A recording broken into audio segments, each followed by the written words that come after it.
Welcome to practice with देव। तो जिन भी candidates का यूपी पुलिस 60,244 में सिलेक्शन हुआ है, उनके लिए मोस्ट इम्पॉर्टेंट इन्फॉर्मेशन मैं यहाँ पे डिस्कस करने वाला हूँ, यानी शपथ पत्र के रिगार्डिंग। क्लियर है? क्योंकि मैंने एक वीडियो अपलोड कर रखा है तो बहुत सारे कमेंट आ रखे हैं, किसी को कोई कुछ क्लियर नहीं है, तो इसमें मैं सारी बातें आपको क्लियर करके बता दे रहा हूँ। कंप्लीट वीडियो आपको देखना है ताकि आपको परेशान होने की कोई ज़रूरत ना पड़े। सबसे पहले आप लोग ये जान लीजिए कि ये जो प्रारूप है आपको एडमिट कार्ड के साथ मिल जाएगा। ध्यान रखना है, कहाँ मिलेगा? एडमिट कार्ड के साथ। जैसे ही मेडिकल का एडमिट कार्ड आपको मिलता है उसमें आपको ये प्रारूप देखने को मिलेगा, शपथ पत्र का प्रारूप। तो इधर उधर भटकने की कोई भी आवश्यकता आपको नहीं है। ठीक है, चलिए। जैसे यहाँ पे देखिए लिखा हुआ है कि शपथ पत्र का प्रारूप भरना कैसे है मैं बता दे रहा हूँ, बनवाना कैसे वो भी मैं आपको बता दूंगा। ठीक है ना? अगर मान लीजिए आपको बहुत ज़्यादा समस्या हो रही है तो आप किसी वकील से संपर्क कर लीजिए, उनको ये प्रारूप दिखा दीजिए और 10 रुपये के स्टाम्प पेपर पे आप इसको बनवा लीजिए। ठीक है ना? अपने तहसील से इसको बनवा सकते हैं, कोई भी समस्या आपको देखने को नहीं मिलेगा। जैसे देखिए यहाँ पे कहा गया है, पहला जो है कि श्रीमती कुमारी, अपना नाम, जो आपका नाम होगा, लड़का है तो लड़के का नाम अपना मतलब लिखोगे, और लड़की है तो अपना नाम लिखेंगे। ठीक है ना? उम्र, उम्र लगभग कितने साल आपका उम्र है? 25 वर्ष, 22 वर्ष, 21 वर्ष, 20 वर्ष, जो भी आपकी उम्र होगी यहाँ पे उम्र दर्शा देना है। फिर पुत्र, यदि मान लीजिए आप पुत्र हैं अपने पिताजी के तो यहाँ पे पिताजी का नाम लिखिएगा। पुत्री अपने पिताजी के नाम लिखेंगी। अगर उन किसी की शादी हो गई है तो अपने पति का नाम यहाँ पे दर्शाएंगी। क्लियर है? ये ध्यान रखना है। निवासी, ग्राम, मोहल्ला, मकान संख्या, अपना निवासी यानी आप गांव के नाम लिख दीजिए, आपका मोहल्ला क्या लगता है और मकान संख्या, ये सभी चीज़ यहाँ पे आप लोग लिख दीजिएगा। आपका डाकघर यानी पोस्ट ऑफिस क्या लगता है उसका नाम लिखना है। विकास खंड यानी मतलब ब्लॉक एक तरीके से क्या है आपका, उसका यहाँ पे नाम दर्शाना है। थाना आपका क्या लगता है उसका नाम, तहसील क्या लगती है उसका नाम यहाँ पे लिखना है, आपका ज़िला कौन सा है उसका नाम लिखना है, और पिन कोड आपका क्या है उसका यहाँ पे नाम लिखना है। आई होप क्लियर हुआ होगा। इसको सभी को दर्शाना है और सभी को लिखना है, ध्यान रखना है। फिर मैं, इसके आगे जो लिखा है आपका नाम लिखा जाएगा कि जैसे मैं देवेंद्र त्रिपाठी मेरा नाम है तो देवेंद्र त्रिपाठी उपयुक्त अभिशासी शपथ पूर्वक निम्नलिखित बयान करता या करती हूँ। ध्यान देना है कि इसमें सभी चीज़ें आपको क्लियर मेंशन करना है, कोई भी झूठ वगैरह मतलब कि इसमें आपको नहीं लिखवाना है, कोई भी एक्स्ट्रा चीज़ें ध्यान रखना है। जैसे पहला पॉइंट कहा गया है कि यह कि मैं उत्तर प्रदेश सरकार के पुलिस विभाग के आरक्षी नागरिक पुलिस के पद पर नियुक्त हेतु जिला, जैसे मेरा प्रयागराज है तो जिला प्रयागराज से एक अभ्यर्थी हूँ, तथा मेरा अनुक्रमांक यानी जो मेरा एडमिट कार्ड में अनुक्रमांक था उसको यहाँ पे मैं लिख दूंगा। सेकंड चीज़, यह कि मेरे विरुद्ध कोई आपराधिक मुकदमा मामला मेरी जानकारी में कभी पंजीकृत नहीं हुआ है और ना ही कोई पुलिस विवेचना यानी इन्वेस्टिगेशन लंबित है, ध्यान रखना है, और ना ही मेरे विरुद्ध कोई आपराधिक अभियोग न्यायालय में विचाराधीन है। यदि आपके खिलाफ कोई एफआईआर वगैरह कुछ भी ऐसा नहीं हुआ है तो आपको सेकंड पॉइंट दर्शाना है। अगर आपके खिलाफ कुछ हुआ है तो इसको नहीं दर्शाना, ध्यान रखना है।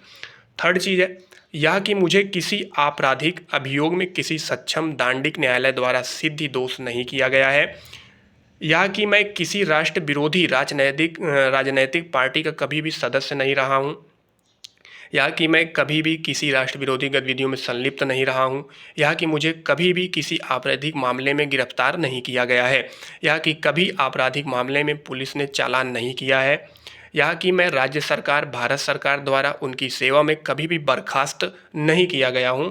और जो 9वां पॉइंट है, यह कि आवेदन पत्र में उल्लिखित यदि कोई बात गलत पाई जाए अथवा किसी सत्य को छिपाया गया तो मुझे पुलिस आरक्षी के कोर्स में सम्मिलित नहीं होने दिया जाए, कोर्स से निकाल दिया जाए तथा विधिक दंड दिया जाए। ध्यान रखना है, जिनके खिलाफ कोई भी कार्रवाई आज तक नहीं हुआ है, एफआईआर वगैरह कुछ भी आपके खिलाफ नहीं हुआ है, तो ये टोटल जो यहाँ पे 9 पॉइंट मैंने बता रखा है इसको तो आपको क्लियर मेंशन करना है।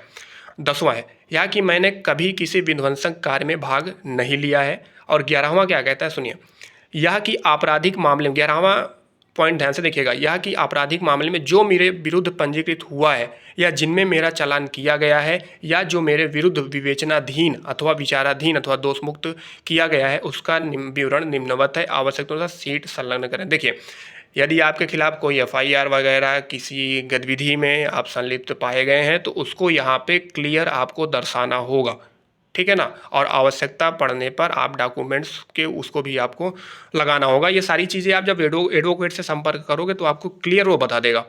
तो ठीक है। और बाकी जिनके खिलाफ ये एफआईआर वगैरह कुछ भी नहीं हुआ, ये 11 पॉइंट नहीं दर्शाएंगे तो ठीक है ना, उनको 11 वाला पॉइंट इनको नहीं दर्शाना है।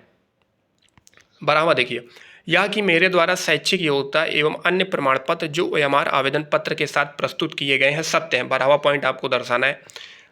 13 देखिए, 13 वाले पॉइंट में का है, खा है, गा है। यदि आपकी शादी नहीं हुई है तो आप पहला दर्शवा दीजिए कि यह कि मैं अविवाहित हूँ या अविधुर हूँ। और अगर मान लीजिए आपकी शादी है तो आप शादी हो गई है तो आप मतलब इसमें दर्शवाइएगा कि मैं विवाहित हूँ तथा एक ही जीवित पत्नी मेरी है। क्लियर है। यदि मान लीजिए आपका एक से ज़्यादा पत्नी है तो उसको भी दर्शाना होगा, ध्यान रखना है। या कि मैं विवाहित हूँ तथा एक से अधिक जीवित पत्नियां हैं तो आपको गा लगाना है, मतलब गा वाला मेंशन करवाना है। तीनों नहीं करवाना है, ध्यान रखना है। मतलब एक मेंशन करवा दीजिएगा कि या कि मैं, अगर आपकी शादी नहीं हुई है तो आप अविवाहित वाला दर्शाइए। आपकी शादी हो गई है, एक पत्नी है तो आप दूसरा वाला दर्शवाइए। यदि आपकी शादी हो गई है, एक से ज़्यादा आपकी पत्नियाँ हैं तो आप तीसरा वाला दर्शवाइए। ठीक है। नेक्स्ट बात करते हैं 14 नंबर, यह कि यदि इस शपथ पत्र घोषणा पत्र में अंकित तथ्य भविष्य में कभी भी गलत पाए जाए तो मुझे पुलिस आरक्षी के कोर्स सेवा से तुरंत पृथक कर दिया जाए एवं मेरे विरुद्ध आवश्यक कानूनी प्रक्रिया अमल में लाई जाए। शपथकर्ता का निशान अंगूठा, अपने अंगूठे का निशान मतलब एक तरीके से यहाँ पे लगाना होगा आपको, और शपथकर्ता यानी जो आपका हस्ताक्षर वगैरह होगा यहाँ पे कर देना है। फिर लिखना है मैं और अपना नाम इस तरीके से सत्यापित करता हूँ कि इस शपथ पत्र के प्रस्तर में जो उल्लिखित तथ्य मेरी व्यक्तिगत जानकारी तथा विश्वास में सत्य है। इस शपथ पत्र के प्रस्तर यानी जो इसमें लिखा गया है में उल्लिखित तथ्य सूचनाओं पर आधारित तथा जिन्हें मैं विश्वास करता हूं कि वे भी सत्य हैं, इसका अंश असत्य अथवा झूठा नहीं है तथा कोई भी महत्वपूर्ण तथ्य छिपाया नहीं गया है। ईश्वर मेरी रक्षा करें। उस दिन का दिनांक डाल दीजिएगा, अपना समय डाल दीजिएगा। अपराह्न में सिविल कोर्ट जिला प्रांगण में अभिशासी द्वारा सत्यापित किया गया। तो ठीक है ना। अब ये अभिशासी क्या होता है, अभिसाक्षी वगैरह, तो इनको आप जब अपने तहसील में जाओगे तो किसी एडवोकेट वगैरह से पूछ लीजिएगा, वो सारी चीज़ें आपको बता देगा। तो आई होप आपको पॉइंट टू पॉइंट सभी चीज़ें क्लियर हुई होंगी।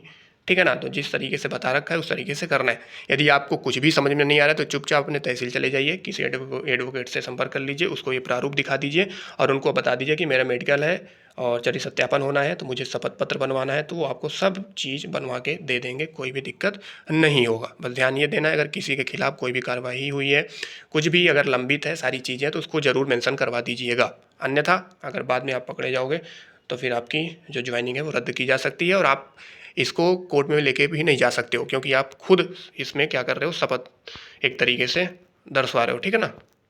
आई होप सभी चीज़ें क्लियर हुआ होगा।